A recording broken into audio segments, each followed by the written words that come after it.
Mientras tanto, el silencio de Colombia sigue haciendo ruido.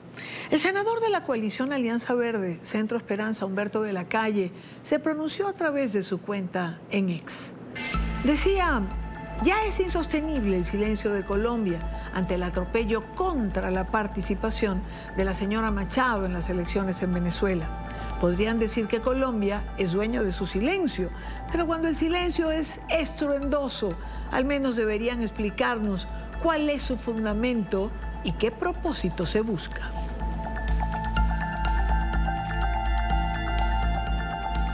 Para hablar sobre este tema, quiero darle la bienvenida a Javier Garay. Él es analista político internacional, es doctor en ciencias políticas y escritor. Bienvenido, gracias por acompañarnos hoy. Buenas tardes, muchas gracias por la invitación, Idani. No, el gusto es nuestro. ¿Por qué el silencio de Colombia o por qué razón el presidente Petro, que suele hablar de casi todo y opinar de casi todo, no ha dicho absolutamente nada en relación a esto?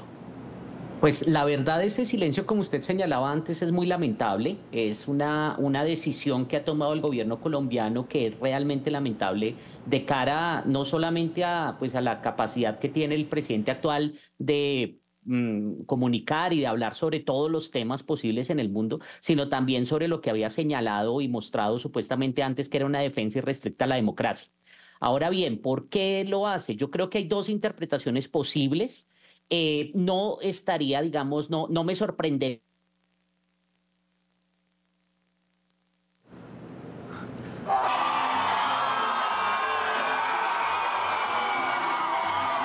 Javier Garay es analista político internacional.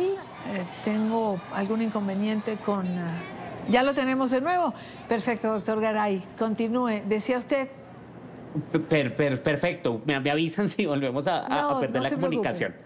Les estaba diciendo, entonces hay dos interpretaciones, una que es ideológica, yo creo que es una que es ideológica, la visión que tiene el gobierno actual, que está cambiando la política exterior del país, está ubicándonos del lado pues, de este tipo de regímenes autoritarios, como usted señalaba, y pues que tiene una tradición de esa izquierda radical latinoamericana. Y otra posición que yo creo que es más pragmática, otra razón, más bien otra explicación que podría ser más pragmática en relación con el restablecimiento de las relaciones que se han tenido con Venezuela y que, pues digamos, es una cuestión ahora, un punto de honor para este gobierno, mostrar que ese restablecimiento de las relaciones en realidad va a tener efectos positivos, por ejemplo, en términos comerciales. Entonces, cualquiera de esas dos pueden ser la explicación de esta decisión tan desafortunada que ha tomado este gobierno. Sobre todo cuando hay otros pronunciamientos, ¿no? Cuando hay gobiernos pronunciándose, digamos, en la región, por supuesto, son muchos. Digamos que los silencios más estruendosos, como califica Humberto de la Calle a lo que pasa en Colombia, serían el de Colombia y el de Brasil. Brasil, me decía un analista a quien invitamos ayer, Antonio de la Cruz, que Brasil tenía a su juicio que estar mediando porque a Brasil no le interesaba absolutamente nada que se restablecieran las sanciones, puesto que había inversiones de Brasil en el área petrolera en este momento. En el caso de Petro, uno se pregunta, bueno, ¿cuál puede ser? La propia María Corina ha pedido al presidente Petro que trate de mediar con Maduro. ¿Esto pudiera usted contemplarlo, digamos, en alguna razón posible? Va a ser muy difícil, digamos, más allá de unas declaraciones. Yo creo que eventualmente por la presión, por las críticas, el gobierno se va a pronunciar, el presidente seguramente va a hacer algún tipo de comentario, como suele hacerlo en estos casos, muy por encima, muy superficial, muy ambiguo, y ya específicamente para comprometerse y para ayudar. En el caso mismo del avance sobre los temas democráticos en Venezuela, yo no lo veo muy cercano, como mencionaba antes, porque hay una cercanía y una visión, ¿no? Es que el gobierno, y hay que entender también la figura misma de Petro, que tiene una visión específica del mundo, tiene una visión de cuáles son digamos, lo que debe cambiarse y frente a lo que se debe luchar, y frente a eso pues hay una justificación incluso de ese tipo de regímenes tan crueles como lo que ha demostrado el venezolano. Entonces allí hay una posición que no puede ser neutral por parte de Petro, desde la misma convicción que él tiene sobre la necesidad de ese tipo de gobiernos y ese tipo de regímenes para cambiar o mejorar la situación en América Latina, y toda la demás retórica que suelen plantear, como había mencionado, exponentes de esa izquierda radical latinoamericana como es el presidente Petro. Claro, aquí es donde uno encuentra siempre una diferencia dentro de estos movimientos de izquierda que hay en América Latina. Y la diferencia la hace normalmente Chile. Para unos se puede tener un pronunciamiento tímido o tibio, pero se pronuncia. El presidente Boric ha sido un crítico de la violación de los derechos humanos, no importa de dónde venga, como lo ha dicho. Ha referido la crítica que en relación a esto hay con Venezuela. Y siempre hay una diferencia, y el gobierno del presidente Boric se pronunció el día de ayer.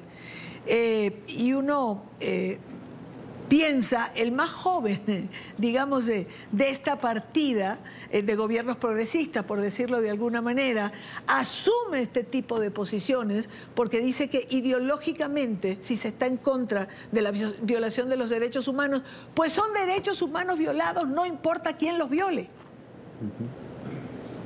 Así es, así es. Y yo creo que ahí hay un tema adicional, una variable que podría tenerse en cuenta, y es también la cultura política, ¿no? Yo creo que Boric se ha también moderado de cierta manera por la misma situación y las dinámicas internas de los grupos de presión, de la misma opinión pública, digamos, los fracasos que ha tenido o que tuvo en el caso de la Constitución, etcétera. Todo eso ha llevado a que tenga que adoptar una posición más cercana a la tradición política chilena, mientras que en el caso de Petro, pues está en una población que yo creo que mayoritariamente también tiene una visión, por ejemplo, de la necesidad de un cambio de la ubicación del país en términos internacionales, o por lo menos eso es lo que concibe, o aquellos que lo apoyaron y lo llevaron al poder. Y eso pues también facilita de cierta manera que haya digamos, una expresión de estas posiciones radicales y que se mantengan ellas, ¿no? Yo lo que he percibido del gobierno Petro es que hay una gran esperanza. Por ejemplo, hay dos grupos que lo llevaron al poder. De un lado, pues aquellos que están convencidos, que tienen esa posición radical y que incluso hoy le están exigiendo que se radicalice aún más. Y por el otro lado también hay un gran grupo, un gran número, categoría de personas que no necesariamente son de izquierda radical, pero que sí consideraban y creyeron en la idea de un cambio y de una esperanza que representaba supuestamente la figura de Gustavo Petro. Y ese grupo suele preferir esa esperanza y hacer el análisis a través del deseo, esperando que siempre va a haber un buen paso y una dirección correcta por parte del gobierno, y pues siguen creyendo en eso. Entonces yo creo que eso le da también una facilidad. Usted ahorita mencionaba, por ejemplo, a Humberto de la Calle, que yo veo que intentan ser muy neutrales frente a la posición del gobierno, esperando que haya algún tipo de moderación, y eso lleva a que lo apoyen en ciertas circunstancias, lo cual le da también mayor combustible para que pues avancen este tipo de decisiones en diferentes ámbitos. Javier Garay, analista político internacional, muchísimas gracias por acompañarnos la tarde de hoy. Muchas gracias por la invitación de nuevo y hasta luego.